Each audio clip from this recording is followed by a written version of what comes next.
Now a very important and interesting topic जिसके लिए हमने ये पढ़ा, इन्फ्लेशन, इकोनॉमिक ग्रोथ और इन्फ्लेशन का रिश्ता।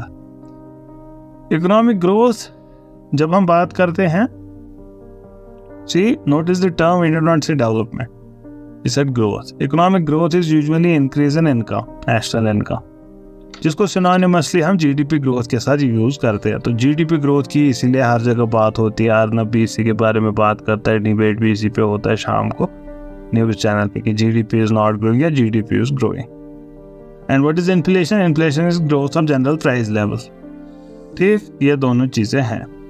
हमने जीडीपी कैलकुलेटिंग मेथड्स में से एक मेथड देखा था, expenditure method.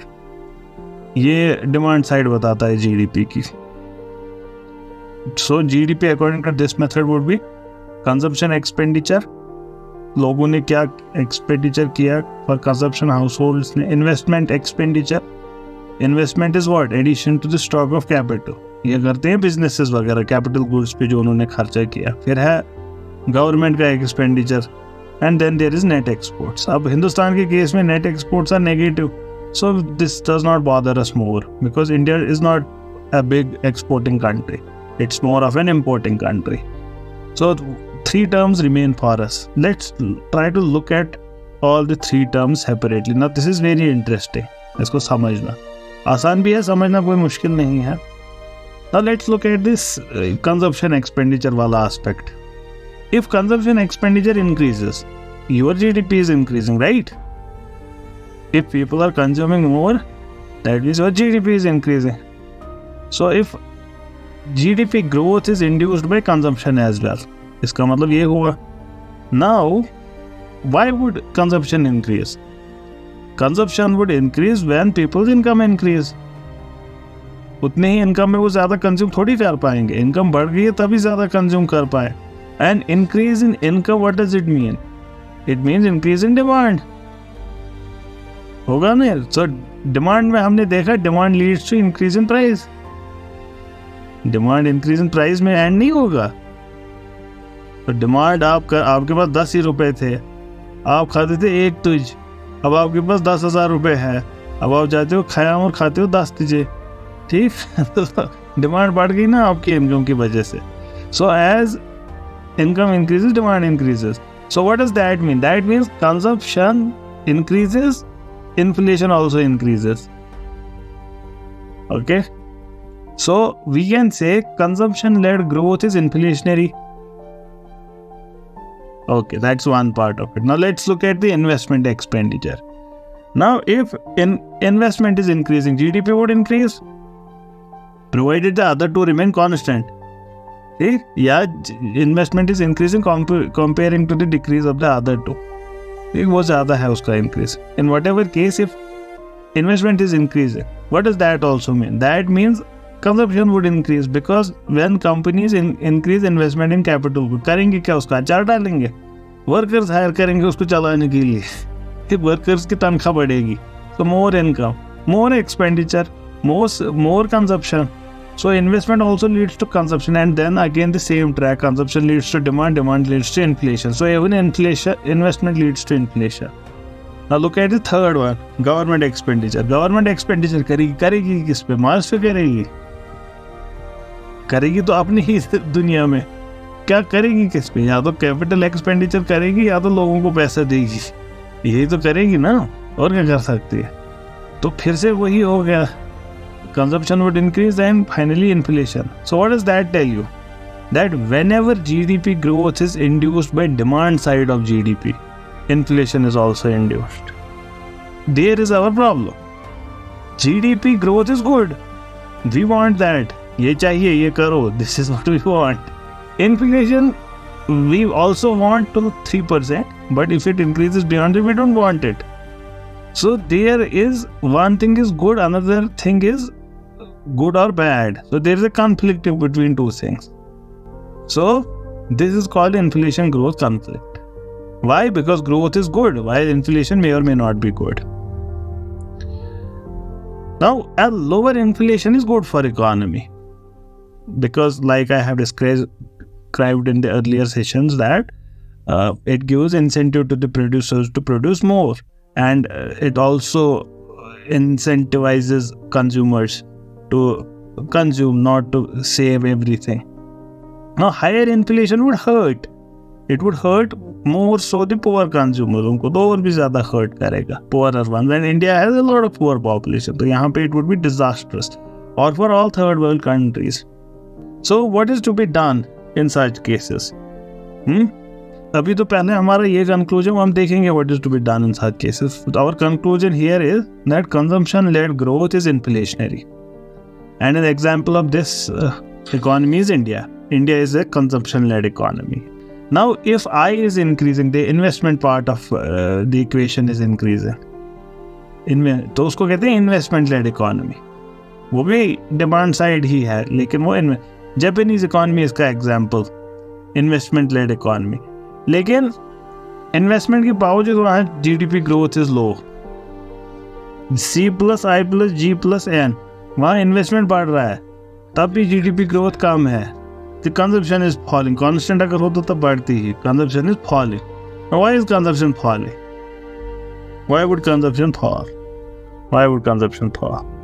Now, why is it falling is one very interesting way of knowing why you need to have holistic knowledge. मैं एज इकोनॉमिक से आप कुछ नहीं करेगा. इसका कोई इकोनॉमिक आंसर नहीं है. इसका आंसर सोशियोलॉजी में है. इसका आंसर सोशियोलॉजी में है. And that's why all of these basic social sciences you need to know for doing good economics, or for doing good sociology, or for doing good anthropology, good history, good whatever you want to do. You need all of these general studies होना चाहिए इंसान के पास. The problem here is age structure of the population. It's old population. This is their problem. So they have an aging population. So old average age of the population, which leads to more saving. Old people ज़्यादा यही करते हैं. अब वहाँ पे old people को कैसे encourage किया जाए to spend? Saving पे negative interest रखो. पैसा हमारे पास रखोगे काट देंगे. एक आपने 1 लाख रुपए रखा था, आपको इंटरेस्ट मिलता है 5%, आपको -5% इंटरेस्ट मिलेगा. That means वापस उससे कम मिलेगा. खर्चा करो इसका. So this is often used. Now, Indian economy is a consumption-led economy. India has a younger population. That means more consumption. अभी मोमोज खाने, अभी वो करना है, ये consumption. तो बड़े क्या करेंगे? आपको होनी चाहिए 4 गाड़ियाँ. वो कहते हैं कि आपको हो गई उम्र अब गाड़ी चलाने की. But consumption-led economy are even more inflationary. And in India, there's a huge scope of investment. So we don't want it. We want investment. Investment would also lead to advancement in technology, जो supply को increase करेगा. Now we know when supply also increases with demand, then that is good. That's what we want. Then prices would not increase. And why would the prices not increase? वही demand supply का law.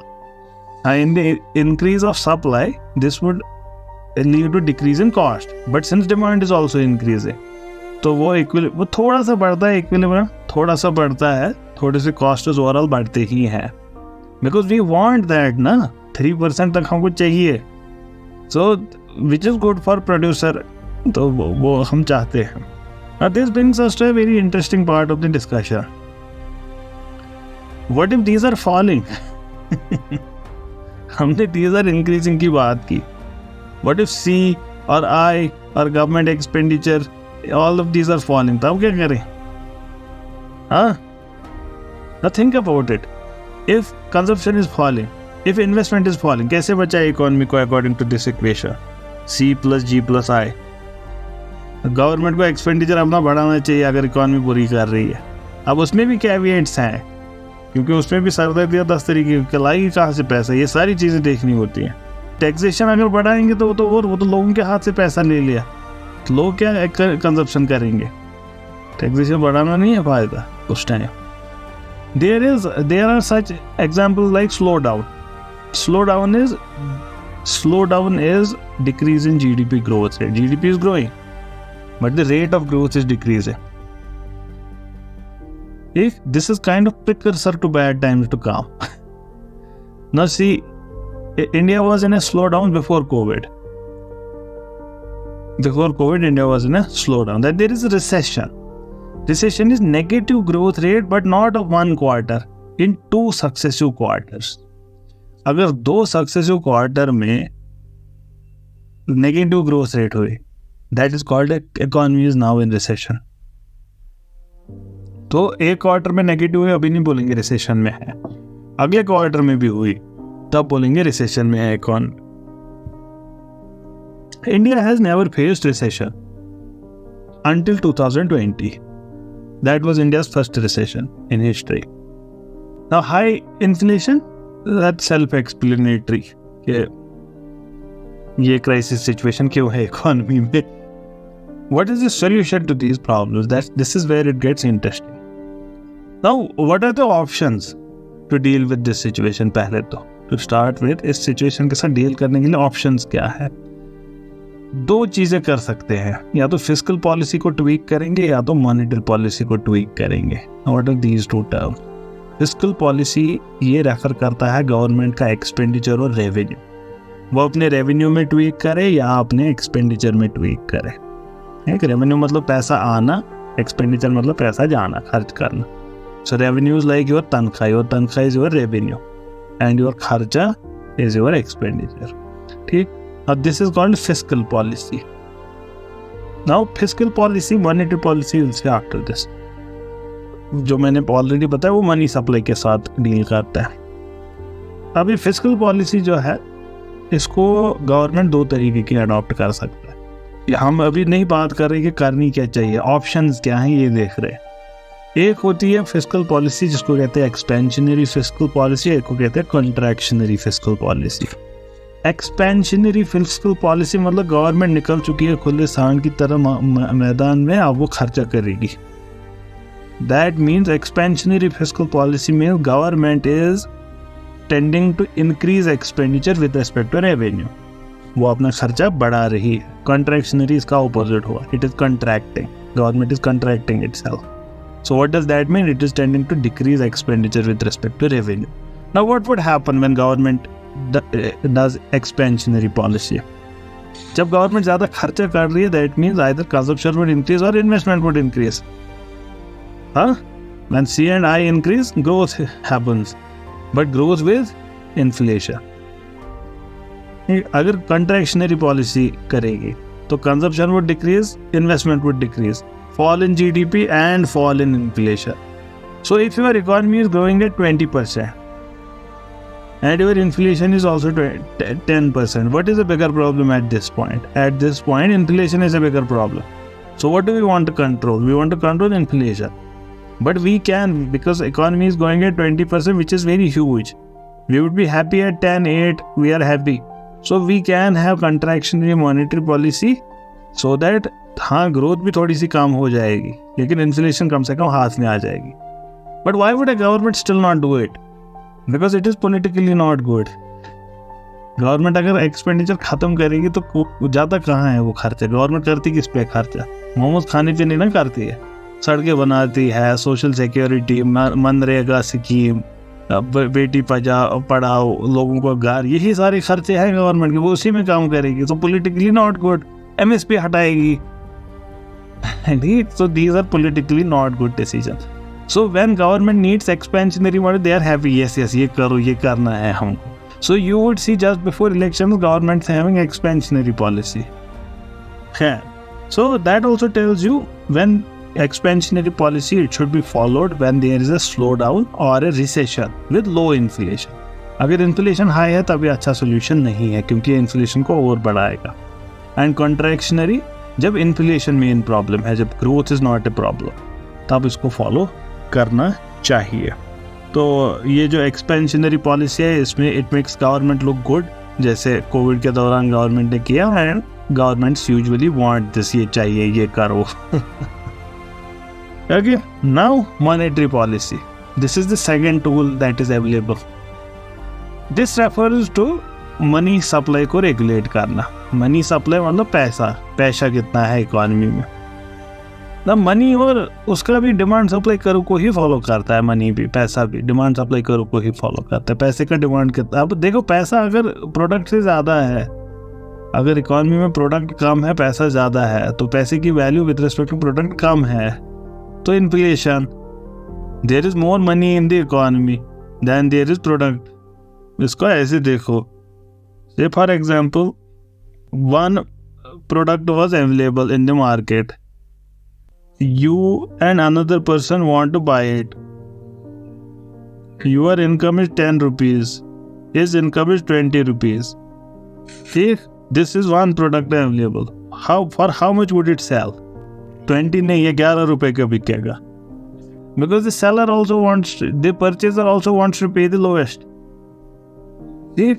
So 11 रुपए का ही बिक गया. Now think about increase the money supply. इसकी 10 रुपए के बदले होगी 20 रुपए इनकम, और दूसरे वाले की बंदे की 20 के बदले होगी 30 रुपए इनकम. प्रोडक्ट अभी भी एक ही है. कितने का बिकेगा? 21.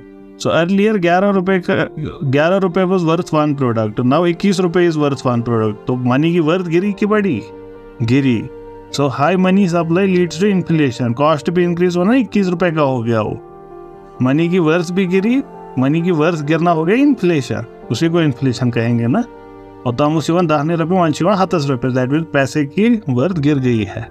अब देखो, अगर प्रोडक्ट बढ़ता, अब अगर प्रोडक्ट भी बढ़ता साथ में, तो क्या होता? चीज वापस आ जाती है अपने कॉस्ट पे. Monetary policy refers to this, money supply को रेगुलेट करना इकोनॉमी. अभी कैसे करेंगे? जरा tell me something. How can money supply be regulated? लोगों के पास जो पैसे है उसको रेगुलेट कैसे करें? कितना पैसा लोगों के पास हो? And who does it usually? Central bank. Central banks usually deal with it, जैसे आरबीआई हिंदुस्तान में और अब मॉनेटरी पॉलिसी कमिटी. अच्छा, पहले तो money supply. What is money supply? इसमें हम इंक्लूड क्या क्या करते हैं?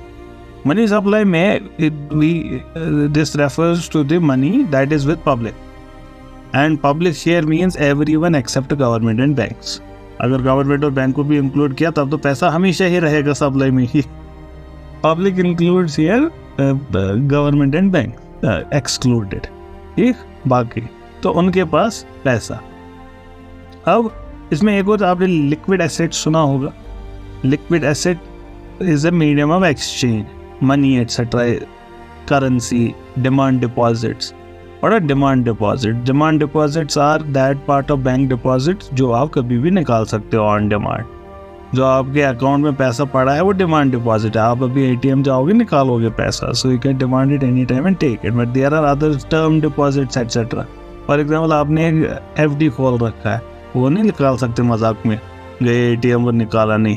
उसके लिए you will have to send a notice to government, ये to bank, I need to take my FD money out, and it would include a penalty as well. So money supply increase और decrease अब आपको पता चल गया. So we have divided the economy in 2 parts. One is public, another is bank plus government. So when money is coming from government and banks to people, that is money supply is increased. When money movement is from people to banks and government, that is money supply is falling. So these two terms we say expansionary and contractionary. So expansionary is when money supply is increasing, contractionary is when money supply is decreasing. Now, how would this be done? Interest rate, for example. If RBI increases the interest rate, what all are going to be the impacts? See what all are going to be the impact. Interest rate बढ़ गया, 5% मिलता था interest, अब 10% है. You would be more inclined to put money in bank. अब money bank में डाला तो हाथ में रहा नहीं, मनी सप्लाई कम हो गई. सिमिलरली आप लोन लेते थे, मजाक में क्रेडिट कार्ड स्वाइप करते थे, अब उसमें पड़ेगा 15% इंटरेस्ट, पहले पड़ता था 5%, तो आप स्वाइप करना कम करोगे, मनी सप्लाई कम हो गई मार्केट में. लोन भी कम लेंगे ना लोग, सेविंग पे ज़्यादा. तो ये 2 तरीके का, ये दो दार वाली छुरी है. एक तो लोग लोन भी कम लेंगे, people are going to buy firms, companies, everyone is going to take less loan. And second, people are going to save money. So both things happen. Now, how is this done? This is done by repo rate. We are not going to see what is repo rate right now. That we will understand when we will understand banking system. For now, you understand RBI ने interest rate बढ़ा दी है. How expansionary में क्या करेगा? वो घटाएगा. Interest rate घटाए. अब आप देखो ना, अगर अभी आपको पता चले कि क्रेडिट कार्ड पे 0% इंटरेस्ट है, नो कॉस्ट EMI क्यों लोग प्रेफर करते हैं? क्योंकि ओवरऑल तो उसमें रियल में तो बेनिफिट है, क्योंकि रियल इकॉनमी में तो उसमें बेनिफिट ही है. if you have to pay say 1 lakh rupees today, if you have to pay 1 lakh after a year, 1 lakh rupees after a year is actually less than what you are paying today. तो खैर, when interest rate of banks is when RBI decreases the interest rate, what would that do? People would not find, they would find alternate ways of investing. Gold is giving 10%, RBI is giving you 5%, you would prefer gold. Similarly, businesses are giving 15%, you would prefer businesses. Similarly, people are going to buy more and more loans क्योंकि सस्ते loans हैं. So, consumption भी increase होगी, investment भी increase होगी, growth बढ़ेगी, लेकिन with inflation फिर से. Contractionary में क्या होगा? Decrease in money supply. यहाँ पे क्या करता है? RBI रेपो रेट को increase करता है. For now understand, interest rate को increase करता है. अब लोन महंगे हो गए, investment और consumption both are likely to fall. So GDP would fall with fall in inflation. Now, why are we understanding? We are understanding कि क्या options है government के सामने, क्या होते हैं. Now there is another interesting thing to be understood in it, which is called supply side constraints, supply side bottleneck, supply side shocks. ये सारी terms इसी के लिए use होती है. Now, whenever there is an increase in the cost of production in the economy, cost of production, ये supply side का मसला हुआ. The economy is having a supply side constraint. ठीक है, अभी क्यों हो सकता है इकोनॉमी में? क्रूशल इंपोर्ट्स जो है उनका कॉस्ट बढ़ गया, जैसे ऑयल है, आयरन ओर है, इसकी कीमत बढ़ गई, तो ये सप्लाई साइड कॉन्स्टेंट है. Technological stagnation, how can technological stagnation act as supply side constant? Technology stagnate हुई है, जितना प्रोड्यूस कर रहे थे उतना ही करोगे, तो कम भी नहीं होगा, तो how is it a supply side constant? इसको अपोजिट डायरेक्शन में देखो. अगर टेक्नोलॉजी बढ़ती तो क्या होता? प्रोडक्शन इंक्रीज होती. तो अब अपोजिट डायरेक्शन में देखो, बढ़ने के कंपैरिजन में टेक्नोलॉजी का पीछे रहना बहुत stagnation. So technological stagnation means potential growth तुमने अचीव नहीं की, जो तुम्हारी इकोनॉमी में पोटेंशियल था उसको अचीव नहीं किया. तो टेक्नोलॉजी जब स्टैग्नेट करती है तो you are not able to achieve the potential growth. In that sense, it is stagnation and a supply side constraint. Lower agriculture production हो सकते हैं, फ्लड आ सकते हैं, मानसून फेलियर हो सकता है, इससे फूड प्राइसेस इंक्रीज होंगे. फूड प्राइसेस इंक्रीज होंगे तो वर्कर्स वेजेस ज़्यादा डिमांड करेंगे. अब वेजेस ज़्यादा डिमांड करेंगे तो कंपनी के लिए कॉस्ट ऑफ प्रोडक्शन बढ़ जाएगा. कॉस्ट ऑफ प्रोडक्शन बढ़ गया, सप्लाई साइड प्रोडक्ट है ये कॉन्स्टेंट. तो this is a very big problem. अब देखो इसमें क्या हो गया, ग्रोथ तो घटी, ग्रोथ तो डिक्रीज हुई ही, लेकिन इन्फ्लेशन बढ़ी. Now think about the 4 solutions we had to the problem. This is called stagflation, by the way. Stagnation, that means economy is slowing down or economy is falling or prices are increasing. Tell me, अगर contractionary policy या फिर ये contractionary या expansionary, fiscal या monetary, any 4 में से कोई एक बताओ अगर यूज करे ऐसे केस में तो होगा क्या? जीडीपी आपका गिर रहा है, इन्फ्लेशन आपकी बढ़ रही है. Tell me what is going to happen if any one of your choice. Expansionary policy not a solution. Inflation भी बढ़ेगी, ग्रोथ भी बढ़ेगी. यहाँ पे हमारा मसला क्या है? इन्फ्लेशन बढ़ रही है, ग्रोथ घट रही है. सो ग्रोथ को तो हमने टैकल कर दिया, लेकिन इन्फ्लेशन आसमान पे पहुंच जाएगी. Expansionary policy not a solution. Tell me about contractionary now. उसमें GDP भी गिर जाता है, इन्फ्लेशन भी. ठीक है, economy will get into recession. जो इसका मतलब ये हुआ, जो हमारे पास 4 टूल्स थे इसके साथ डील करने के कोई वर्क नहीं करेगा. 2008 से 2014 में ये मसला हुआ. So our takeaway right now is what? To solve a stagflation crisis, neither expansionary nor contractionary policy is helpful. That's our important point. Now what do we do then? What created this problem? बताओ मुझे जल्दी जल्दी, what created this problem? Supply side constraint. Exactly. So what do we need to do? Supply side constraint. Exactly. जो हमारे 4 solution है वो क्या कर रहे हैं? वो डिमांड साइड को टच कर रहे हैं. अब मुझे बताओ क्या कर सकते हैं सप्लाई साइड में इसको हल करने के लिए? जो मैंने अभी बताए 4 प्रॉब्लम्स, उन्हीं को रिवर्स करो. टेक्नोलॉजिकल एडवांसमेंट लाओ, प्रोडक्शन को बढ़ाओ, find alternate sources of energy. क्योंकि आपका तेल कीमत बढ़ गया तो कहीं और से तेल लाओ. अल्टरनेट सोर्सेज लाओ एनर्जी के, सो दैट कीमतें घटे, टेक्नोलॉजी में सुधार लाओ। अब ये कैसे किया जा सकता है? अभी आज मसला है टेक्नोलॉजिकल इनोवेशन में 100 साल लगेंगे, ये इसी वक्त कैसे करें? One of the ways to do it is structural reform. What is structural reform? Economy का स्ट्रक्चर बदलो। How can you change structure of economy? Very easy, make it business friendly. अगर economy is business friendly, what has happened all of a sudden? Supply side constant has वो कम हो गया। For example, आपको लेने पड़ते थे 100 अप्रूवल फर्म सेट करने के लिए, ठीक, उतनी हिम्मत पूरी कौम में 10 लोगों को ही है। अब 100 में से किया आपने 90 को कैंसिल, 10 ही लेने पड़ेंगे सिग्नेचर्स।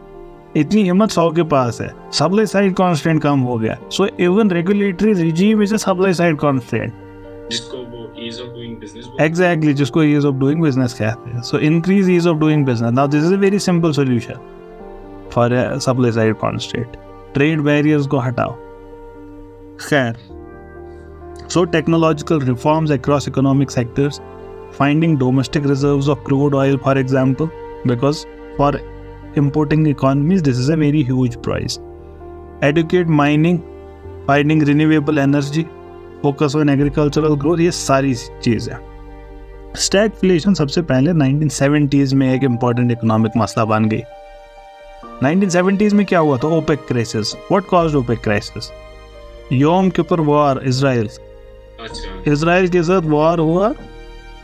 उस जंग में यूएस ने सपोर्ट किया इजराइल को, तो यूएस को सबक सिखाया ओपेक कंट्रीज ने। इसको कहते हैं ऑयल एम्बार्गो।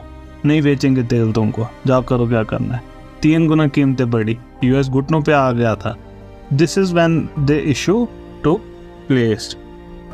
तो ये हमने देख लिया कि अगर इसमें एक्सपेंशनरी पॉलिसी करेंगे तो क्या होगा, अगर कॉन्ट्रैक्शनरी करेंगे तो क्या होगा। बट अगर इन दोनों में से तब भी चूज करें, कौन सी करनी चाहिए बताइए? What's a better choice? ये 2 गलतों में से ही चूज करना है। आई एम नॉट सेइंग कि सॉल्यूशन है, मैं कह रहा हूँ कि लेसर एवल क्या है। इकॉनमी अगर ग्रो कर रही है विद इन्फ्लेशन वो बेहतर है, अगर रियल ग्रोथ हो रही है economy. So if expansionary fiscal policy is used, inflation would go even higher, slowdown would decrease. Now, this might lead to triple-digit hyperinflation, which causes social chaos.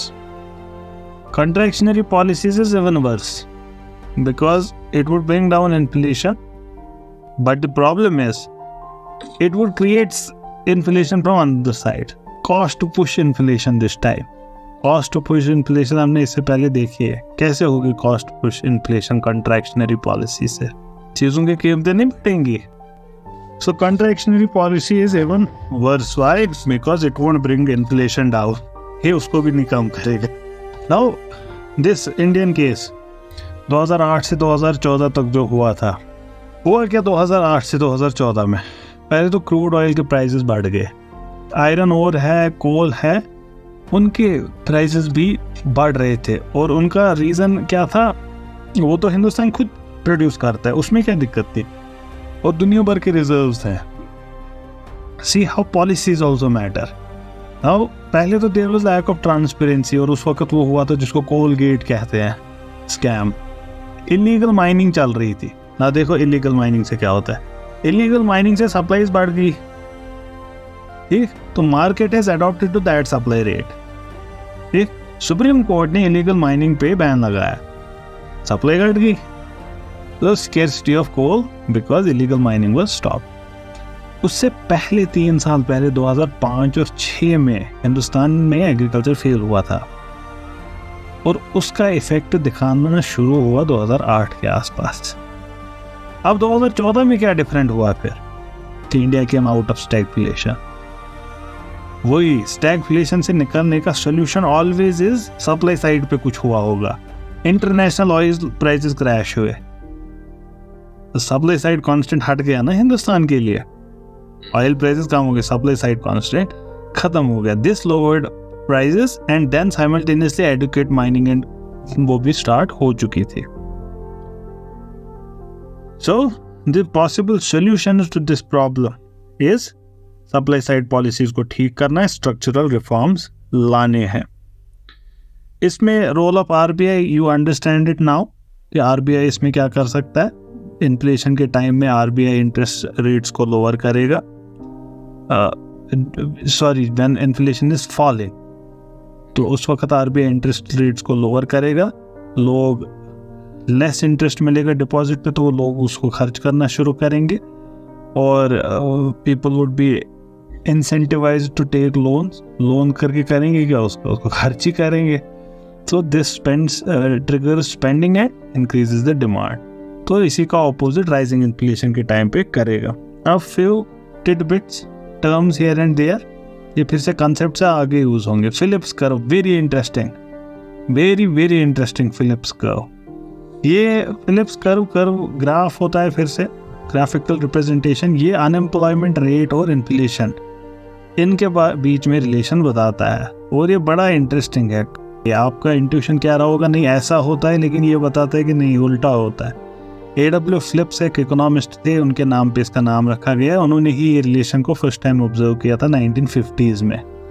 इस curve के हिसाब से जब अनएम्प्लॉयमेंट रेट हाई होती है, inflation लो होती है। अब देखो ये बड़ा इंटरेस्टिंग है।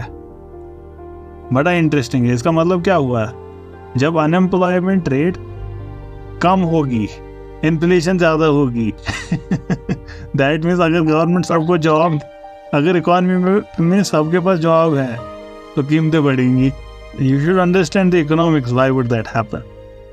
ये आपको समझ आ जाना चाहिए। आप क्यों होगा ऐसा, क्योंकि अगर सबके पास जॉब है that means money supply is increasing, that means wages are increasing. लोगों के पास पैसा बढ़ रहा है, लोगों के पास पैसा बढ़ रहा है, डिमांड बढ़ेगी तो कीमतें बढ़ेंगी।